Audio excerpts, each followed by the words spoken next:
ഹോളണ്ടിലെ സസ്യശാസ്ത്രജ്ഞനായ ഡബ്ല്യു.എഫ്. Went സസ്യങ്ങളിലെ വളർച്ചയെക്കുറിച്ച് പഠിക്കുന്നതിനിടെ oats സസ്യത്തിന്റെ ബീജശീർഷാഗ്രം മുറിച്ചെടുത്ത് jelly പോലുള്ള പദാർത്ഥമായ അഗറിന്റെ കട്ടയിൽ സൂക്ഷിച്ചു. കുറച്ച് മണിക്കൂറുകൾക്ക് ശേഷം അദ്ദേഹം ബീജശീർഷാഗ്രങ്ങൾ നീക്കം ചെയ്തു. അഗറിനെ ചെറിയ കഷണങ്ങളാക്കി മുറിച്ചെടുത്തു. ഓട്സിന്റെ ബീജശീർഷാഗ്രം മുറിച്ച ഭാഗത്ത് അഗറിന്റെ കട്ട വച്ചപ്പോൾ സസ്യാഗ്രം മുകളിലേക്കും ഒരു വശത്തായി ചേർത്തു വെച്ചപ്പോൾ എതിർവശത്തേക്കും വളഞ്ഞു വളരുന്നതായി ശ്രദ്ധിച്ചു.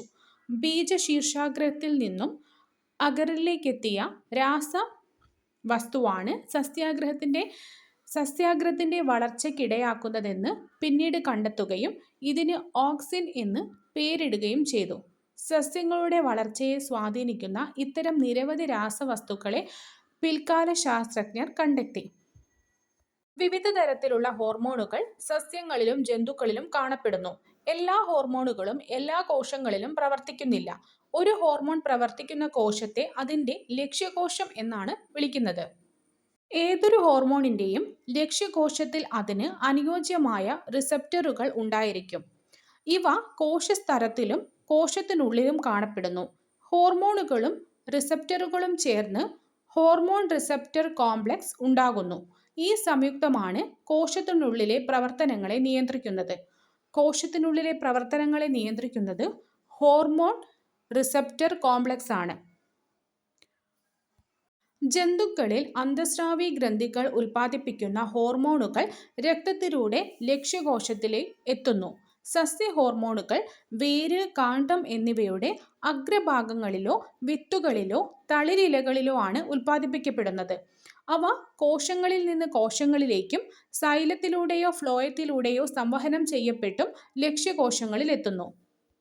അനുകൂല സാഹചര്യങ്ങൾ ഉണ്ടാകുന്നതുവരെ സബ്സിസിക് ആസിഡ് വിത്തുകളുടെ സുപ്താവസ്ഥ നിലനിർത്തുന്നു. അനുകൂല സാഹചര്യങ്ങൾ ഉണ്ടാകുന്നതുവരെ വിത്തുകളുടെ സുപ്താവസ്ഥ നിലനിർത്തുന്നത് അബ്സിസിക് ആസിഡാണ്. വിത്തുകളുടെ സുപ്താവസ്ഥ ഇല്ലാതാക്കുന്നത് ജിബറലിനുകളാണ്.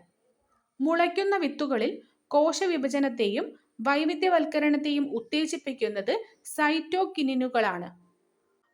അനുകൂല സാഹചര്യങ്ങൾ ഉണ്ടാകുന്നതുവരെ വിത്തുകളുടെ സുപ്താവസ്ഥ നിലനിർത്തുന്നത് അബ്സിസിക് ആസിഡും വിത്തുകളുടെ സുപ്താവസ്ഥ ഇല്ലാതാക്കുന്നത് ജിബറലിനുകളും മുളയ്ക്കുന്ന വിത്തുകളിൽ കോശവിഭജനത്തെയും വൈവിധ്യവൽക്കരണത്തെയും ഉത്തേജിപ്പിക്കുന്നത് സൈറ്റോകിനിനുകളുമാണ്. ഓക്സിനുകൾ കാണ്ഡത്തിന്റെ നീളം കൂട്ടുകയും പാർശ്വമുകള വളർച്ചയെ തടയുകയും ട്രോപ്പിക ചലനങ്ങളെ നിയന്ത്രിക്കുകയും ചെയ്യുന്നു. ഓക്സിനുകൾ കാണ്ഡത്തിന്റെ നീളം കൂട്ടുകയും പാർശ്വമുകള വളർച്ച തടയുകയും ട്രോപ്പിക ചലനങ്ങളെ നിയന്ത്രിക്കുകയും ചെയ്യുന്നു. ജിബറലുകളും സൈറ്റോകിനിനുകളും കാണ്ഡങ്ങളിലും വേരുകളിലും കോശവിഭജനത്തെ ഉത്തേജിപ്പിക്കുന്നു. കാണ്ഡങ്ങളിലും വേരുകളിലും കോശവിഭജനത്തെ ഉത്തേജിപ്പിക്കുന്നത് ജിബറലുകളും സൈറ്റോകിനിനുകളുമാണ്. സൈറ്റോകിനിനുകൾ പാർശ്വമുകള വളർച്ചയെ ഉത്തേജിപ്പിക്കുകയും ഇലകൾ പഴുക്കുന്നത് വൈകിപ്പിച്ച് പച്ചപ്പ് നിലനിർത്തുകയും ചെയ്യുന്നു. ഇലകൾ പഴുക്കുന്നത് വൈകിപ്പിച്ച് പച്ചപ്പ് നിലനിർത്തുന്നത് സൈറ്റോകിനിനുകളാണ്. പൂക്കളുടെ ഉൽപാദനത്തെയും ഫലരൂപീകരണത്തെയും സ്വാധീനിക്കുന്നത് ഓക്സിനുകളാണ്. പൂക്കളുടെ ഉൽപാദനത്തെയും ഫലരൂപീകരണത്തെയും സ്വാധീനിക്കുന്നത് ഓക്സിനുകളാണ്. ഫലങ്ങളുടെയും വിത്തുകളുടെയും വളർച്ചയെ ഉത്തേജിപ്പിക്കുന്നത് ജിബറലുകളാണ്. പൂക്കളുടെ ഉൽപാദനത്തെയും ഫലരൂപീകരണത്തെയുമാണ് ഓക്സിനുകൾ. ഫലങ്ങളുടെയും വിത്തുകളുടെയും വളർച്ചയെ ജിബറലിനുകൾ. വളരുന്ന സസ്യങ്ങളിലേക്കുള്ള പോഷക സംവഹനം പ്രോത്സാഹിപ്പിക്കുന്നത് സൈറ്റോകിനിനുകളാണ്. ക്ലോറോഫിൽ, പ്രോട്ടീനുകൾ, ന്യൂക്ലിക് ആസിഡുകൾ എന്നിവയുടെ ശിഥിലീകരണത്തിലൂടെ ഇല, പുഷ്പം, ഫലങ്ങൾ എന്നിവ പാകപ്പെടുന്നതും പഴുക്കുന്നതിനും എഥിലിൻ സഹായിക്കുന്നു. ക്ലോറോഫിൽ, പ്രോട്ടീനുകൾ, ന്യൂക്ലിക് ആസിഡുകൾ എന്നിവയുടെ ശിഥിലീകരണത്തിലൂടെ ഇലകൾ, പുഷ്പം, ഫലങ്ങൾ എന്നിവ പാകപ്പെടുന്നതിനും പഴുക്കുന്നതിനും എഥിലിൻ സഹായിക്കുന്നു. അബ്സിസിക് ആസിഡ് സസ്യഭാഗങ്ങളുടെ വളർച്ച തടസ്സപ്പെടുത്തിക്കൊണ്ട് പ്രതികൂല സാഹചര്യങ്ങളെ നേരിടാൻ സസ്യങ്ങളെ സഹായിക്കുന്നു. പാകമായ ഇലകളും ഫലങ്ങളും പൊഴിക്കുന്നു. സിന്തറ്റിക് സസ്യ ഹോർമോണുകളും അവയുടെ ഉപയോഗങ്ങളും. സിന്തറ്റിക് ഓക്സിനുകൾ തണ്ടിൽ വേര് മുളപ്പിക്കാൻ സഹായിക്കുന്നു. കളനാശിനിയായും ഉപയോഗിക്കുന്നു. സിന്തറ്റിക് ജിബറലുകൾ മുന്തിരിച്ചെടിയിൽ കായ്കളുടെ വലുപ്പം കൂട്ടുവാനും കരിമ്പിൻ്റെ കാണ്ഡദീർഘീകരണത്തിനും ഉപയോഗിക്കുന്നു. സിന്തറ്റിക് എഥിലീൻ പഴങ്ങൾ പാകപ്പെടുത്തി ഒരേ സമയം വിളവെടുക്കാൻ കാർഷിക മേഖലയിൽ എഥിലീൻ പ്രയോജനപ്പെടുത്തുന്നു. വാഴപ്പഴം, തക്കാളി എന്നിവ ഒരേ സമയം പഴുപ്പിക്കാൻ എഥിലീൻ ഉപയോഗിക്കുന്നു. തണ്ടിൽ വേര് മുളപ്പിക്കുവാൻ ഉപയോഗിക്കുന്നതും കളനാശിനിയായിട്ട് ഉപയോഗിക്കുന്നതും സിന്തറ്റിക് ഓക്സിനുകളാണ്. മുന്തിരിച്ചെടിയിലെ കായിൻ്റെ വലുപ്പം കൂട്ടുവാനും കരിമ്പിൻ്റെ കാണ്ഡദീർഘീകരണത്തിനും സിന്തറ്റിക് ജിബറിനും ഫലങ്ങൾ പാകപ്പെടുത്തി ഒരേ സമയം വിളവെടുക്കാൻ സിന്തറ്റിക് എഥിലീനുമാണ് ഉപയോഗിക്കുന്നത്. ജന്തുക്കളിൽ എന്ന പോലെ സസ്യവളർച്ചയുടെയും നിർണായക ഘട്ടമാണ് പ്രത്യുൽപാദനം. അത് പൂക്കൾ ഉണ്ടാകുന്നതോടെ ആരംഭിക്കുന്നു. പൂക്കളുടെ ഉൽപാദനം ദിനരാത്രങ്ങളുടെ ദൈർഘ്യവുമായി ബന്ധപ്പെട്ടിരിക്കുന്നു. സസ്യങ്ങളുടെ ഈ പ്രതിഭാസമാണ് ഫോട്ടോപിരിയോഡിസം. അതിനെ അടിസ്ഥാനമാക്കിയാണ് പൂവിടൽ കാലം, പരാഗണം, വിത്ത് രൂപീകരണം തുടങ്ങിയ ഘട്ടങ്ങൾ സസ്യങ്ങൾ ക്രമീകരിക്കുന്നത്.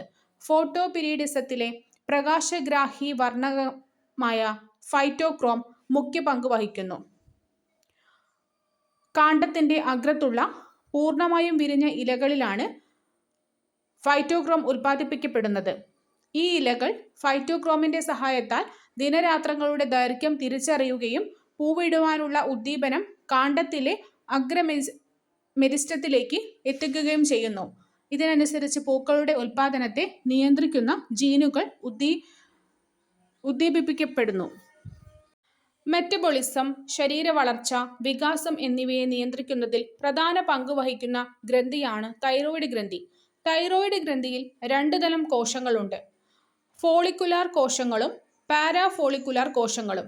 ഫോളിക്കുലാർ കോശങ്ങൾ തൈറോക്സിൻ എന്ന ഹോർമോണിനെയും പാരാഫോളിക്കുലാർ കോശങ്ങൾ കാൽസിറ്റോസിൻ എന്ന ഹോർമോണിനെയും ഉൽപ്പാദിപ്പിക്കുന്നു.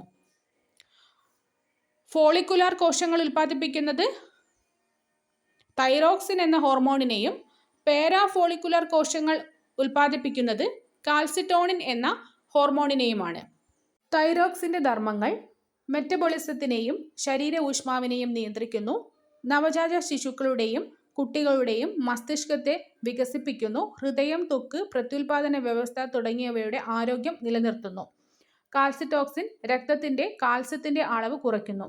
കാൽസിറ്റോസിൻ രക്തത്തിലെ കാൽസ്യത്തിൻ്റെ അളവ് കുറയ്ക്കുകയും തൈറോക്സിൻ മെറ്റബോളിസത്തിനെയും ശരീര ഊഷ്മാവിനെയും നിയന്ത്രിക്കുകയും നവജാത ശിശുക്കളിലെയും കുട്ടികളിലെയും മസ്തിഷ്കത്തെ വികസിപ്പിക്കുകയും ഹൃദയം, ത്വക്ക്, പ്രത്യുൽപാദന വ്യവസ്ഥ തുടങ്ങിയവയുടെ ആരോഗ്യം നിലനിർത്തുകയും ചെയ്യുന്നു. തൈറോക്സിൻ്റെ ഉൽപാദനം കൂടുന്ന അവസ്ഥയാണ് ഹൈപ്പർ തൈറോയിഡിസം.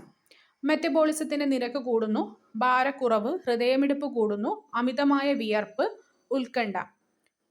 തൈറോക്സിൻ്റെ ഉൽപാദനം കുറയുന്ന അവസ്ഥയാണ് ഹൈപ്പോ തൈറോയിഡിസം. മെറ്റബോളിസം കുറയുന്നു, ശരീരഭാരം കൂടുന്നു, ഹൃദയമിടിപ്പ് കുറയുന്നു, ക്ഷീണം, തണുപ്പ് സഹിക്കാൻ പറ്റാത്ത അവസ്ഥ. ഗോയിറ്റർ, തൈറോയ്ഡ് ഗ്രന്ഥിക്കുണ്ടാകുന്ന നിരവധി തകരാറുകൾ, അയഡിൻ്റെ അപര്യാപ്തത, ഇതെല്ലാമാണ് ഗോയിറ്ററിന് കാരണമാകുന്നത്. ലക്ഷണം: കഴുത്തിലുണ്ടാകുന്ന വീക്കം, ഭക്ഷണം വിഴുങ്ങാൻ ബുദ്ധിമുട്ട്. മെറ്റബോളിസം കുറയുകയും ശരീരഭാരം കൂടുകയും ഹൃദയമിടിപ്പ് കുറയുകയും ക്ഷീണവും തണുപ്പും അനുഭവപ്പെടുന്നതാണ് ഹൈപ്പോതൈറോയിഡിസം. ഹൈപ്പർ തൈറോയിഡിസത്തിൽ മെറ്റബോളിസത്തിൻ്റെ നിരക്ക് കൂടും, ഭാരക്കുറവുണ്ടാവും, ഹൃദയമിടിപ്പ് കൂടും, അമിതമായി വിയർക്കും, ഉത്കണ്ഠയുണ്ടാവും. ആരോഗ്യമുള്ള വ്യക്തികളിൽ ഫാസ്റ്റിംഗ് ബ്ലഡ് ഗ്ലൂക്കോസിൻ്റെ അളവ് 70 മുതൽ 100 വരെയാണ്. ഭക്ഷണം കഴിച്ച് 2 മണിക്കൂറിനുള്ളിൽ ഗ്ലൂക്കോസ് നില 140-ൽ താഴെയും ആയിരിക്കണം. 3 മാസത്തെ രക്തത്തിലെ ഗ്ലൂക്കോസിൻ്റെ ശരാശരി അളവ് പരിശോധിക്കുമ്പോൾ അത് 5.7% താഴെയാണെങ്കിൽ ഗ്ലൂക്കോസിന് സാധാരണ നിലയിലായിട്ട് കണക്കാക്കാം. രക്തത്തിലെ ഗ്ലൂക്കോസിൻ്റെ അളവ് ക്രമീകരിക്കുന്നതിൽ പ്രധാന പങ്ക് വഹിക്കുന്ന ഗ്രന്ഥിയാണ് പാൻക്രിയാസ്. ഹോർമോൺ ഉൽപാദനവുമായി ബന്ധപ്പെട്ട് പ്രവർത്തിക്കുന്ന പാൻക്രിയാസിലെ ഒരു കൂട്ടം കോശങ്ങളാണ് ഐലറ്റ്സ് ഓഫ് ലാംഗർഹാൻസ്. അതിൽ 2 തരം കോശങ്ങളുണ്ട്: ആൽഫ കോശങ്ങളും ബീറ്റ കോശങ്ങളും. ആൽഫ കോശങ്ങൾ ഗ്ലൂക്കഗോൺ എന്നും ബീറ്റ കോശങ്ങൾ ഇൻസുലിൻ എന്ന ഹോർമോണും ഉൽപ്പാദിപ്പിക്കുന്നു. ആൽഫ കോശങ്ങൾ ഉൽപ്പാദിപ്പിക്കുന്ന ഹോർമോണാണ് ഗ്ലൂക്കഗോൺ, ബീറ്റ കോശങ്ങൾ ഉൽപ്പാദിപ്പിക്കുന്നതാണ് ഇൻസുലിൻ. അഡ്രിനൽ ഗ്രന്ഥിയുടെ കോർട്ടെക്സ് ഗ്ലൂക്കോകോർട്ടിക്കോയിഡ്, മിനറലോകോർട്ടിക്കോയിഡ്, ഗൊണാഡോകോർട്ടിക്കോയിഡ് എന്നീ വിഭാഗങ്ങളിൽ ഉൾപ്പെടുന്ന വിവിധ ഹോർമോണുകൾ ഉൽപ്പാദിപ്പിക്കുന്നു. ഇവ കോർട്ടിക്കോസ്റ്റിറോയിഡുകൾ എന്നറിയപ്പെടുന്നു. സോ കോർട്ടിക്കോസ്റ്റിറോയിഡുകൾ ഏതെല്ലാമാണ്? ഗ്ലൂക്കോകോർട്ടിക്കോയിഡ്, മിനറലോകോർട്ടിക്കോയിഡ്, ഗൊണാഡോകോർട്ടിക്കോയിഡ്. കോർട്ടിസോള് ഗ്ലൂക്കോസിന്റെ ആന്തരസമസ്ഥിതി നിലനിർത്തുന്നു, പ്രതിരോധ പ്രവർത്തനങ്ങളെ മന്ദീഭവിപ്പിക്കുന്നു, ശരീരത്തിന്റെ വീക്കം, അലർജി എന്നിവ പ്രതിരോധിക്കുന്നു. കോർട്ടിസോള് ഗ്ലൂക്കോസിന്റെ ആന്തരസമസ്ഥിതി നിലനിർത്തുന്നു, പ്രതിരോധ പ്രവർത്തനങ്ങളെ മന്ദീഭവിപ്പിക്കുന്നു, ശരീരത്തിന്റെ വീക്കം, അലർജി എന്നിവയെ പ്രതിരോധിക്കുന്നു. അൽഡോസ്റ്റിറോൺ ശരീരത്തിലെ ലവണ സന്തുലനത്തിന് സഹായിക്കുന്നു, രക്തസമ്മർദ്ദം ക്രമീകരിക്കുന്നു. ആൽഡോസ്റ്റിറോൺ ശരീരത്തിലെ ലവണ സന്തുലനത്തിന് സഹായിക്കുന്നു, രക്തസമ്മർദ്ദം ക്രമീകരിക്കുന്നു.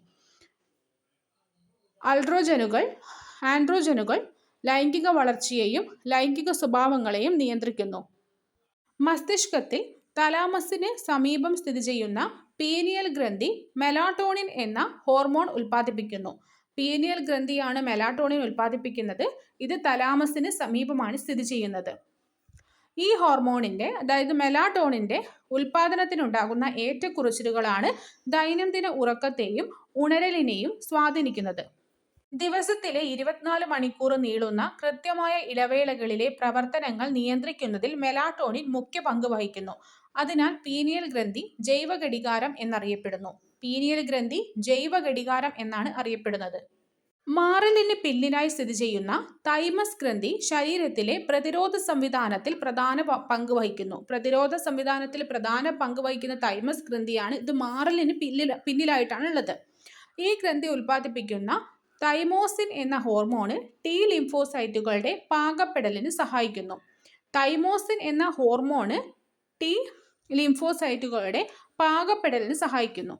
തൈമസ് എന്ന ഗ്രന്ഥി ഉൽപ്പാദിപ്പിക്കുന്നതാണ് തൈമോസിൻ. ഈ തൈമസ് ഗ്രന്ഥി മാറലിന് പിന്നിലാണ്. തൈമോസിനാണ് ടി ലിംഫോസൈറ്റുകളുടെ പാകപ്പെടലിന് സഹായിക്കുന്നത്. പിറ്റ്യൂട്ടറി ഗ്രന്ഥിയുടെ മുൻതളം ഉൽപ്പാദിപ്പിക്കുന്ന വളർച്ചാ ഹോർമോൺ വളർച്ചയെ നിയന്ത്രിക്കുന്നു. ഇതാണ് സൊമാറ്റോട്രോഫിൻ. മിക്ക കോശങ്ങളിലും ക്രമഭംഗം ത്വരിതപ്പെടുത്തിയും കോശ വലുപ്പം വർദ്ധിപ്പിച്ചും ശരീരവളർച്ചയ്ക്കിടയാക്കുന്ന ഹോർമോണാണിത്. ഇതിന്റെ ഉൽപ്പാദനത്തിലെ ഏറ്റക്കുറച്ചിലുകൾ വളർച്ചാ വൈകല്യത്തിന് കാരണമാകുന്നു. പിറ്റ്യൂട്ടറിയുടെ പിൻതളത്തിൽ സംഭരിക്കുന്ന വാസോപ്രസിൻ അഥവാ ആന്റി ഡയൂററ്റിക് ഹോർമോണിന്റെ പ്രവർത്തനമാണ് ജലസന്തുലനം നടത്തുന്നത്. വാസോപ്രസിൻ അഥവാ ആന്റി ഡയൂററ്റിക് ഹോർമോണിന്റെ പ്രവർത്തന ഫലമായിട്ടാണ്. ഇത് പിറ്റ്യൂട്ടറിയുടെ പിൻതളത്തിൽ സംഭരിക്കപ്പെടുന്നതാണ് വാസോപ്രസിൻ. ചില ജീവികൾ അതേ സ്പീഷീസിൽപ്പെട്ട ജീവികളുമായിട്ട് ആശയവിനിമയത്തിനായി ചുറ്റുപാടിലേക്ക് ചില രാസവസ്തുക്കൾ സ്രവിക്കുന്നു. ഇവയാണ് ഫിറമോണുകൾ. ബാഷ്പീകരണ സ്വഭാവമുള്ള ഈ രാസവസ്തുക്കൾ വ്യത്യസ്ത ധർമ്മങ്ങളാണ് നിർവഹിക്കുന്നത്. വിവിധ തരം ഫിറമോണുകളും അവയുടെ ധർമ്മവും. ടെറിട്ടോറിയൽ ഫിറമോൺ വാസസ്ഥാനത്തിന്റെ പരിധി നിർണ്ണയിക്കാൻ. അഗ്രിഗേഷൻ ഫിറമോൺ ആഹാര ലഭ്യത ഉറപ്പുവരുത്താൻ. അലാം ഫിറമോൺ അപായ സൂചന നൽകാൻ. ട്രയൽ ഫിറമോൺ സഞ്ചാരപാത നിർണ്ണയിക്കാൻ. ലൈംഗിക ഫിറമോൺ ഇണകളെ ആകർഷിക്കാൻ. ഉറുമ്പ് ഉൽപ്പാദിപ്പിക്കുന്ന ഫിറമോണുകൾ അപായ സൂചന നൽകുവാനും ആഹാര ലഭ്യത അറിയിക്കാനുമാണ് ഉപയോഗിക്കുന്നത്. തേനീച്ചയിലെ റാണി ഫിറമോൺ സ്രവിക്കുന്നത് പ്രധാനമായും പുതിയ റാണികൾ ഉണ്ടാകുന്നത് തടയുന്നതിനും ജോലിക്കാരായ തേനീച്ചകൾ റാണിയെ പരിപാലിക്കുന്നതിനുമാണ്. നായ, പൂച്ച മുതലായ സസ്തനികൾ അവയുടെ ചുറ്റുപാടുകളിൽ മൂത്രവിസർജനം ചെയ്യുന്നത് ശ്രദ്ധിച്ചിട്ടില്ലേ? ആഹാരപരിധിയിൽ അവയുടെ സാന്നിധ്യം അറിയിക്കുകയും അതിർത്തി നിർണ്ണയിക്കുകയുമാണ് ഇതിലൂടെ ചെയ്യുന്നത്. മുയൽ, ഷഡ്പദങ്ങൾ എന്നിവ ഇണകളെ ആകർഷിക്കുവാനും ഇണചേരൽ പ്രതികരണങ്ങൾ ഉളവാക്കുവാനും ഫിറമോൺ ഉൽപ്പാദിപ്പിക്കുന്നു. മുയലുകളിൽ മമ്മറി ഫിറമോൺ, നായകളിലെ അബാസിൻ എന്നിവ ഫിറമോണുകൾക്ക് ഉദാഹരണമാണ്. സോ മുയലുകളിലെ ഫിറമോണാണ് മമ്മറി ഫിറമോൺ. മുയലുകളിൽ മമ്മറി ഫിറമോൺ, നായകളിൽ അബാസിൻ ഫിറമോൺ.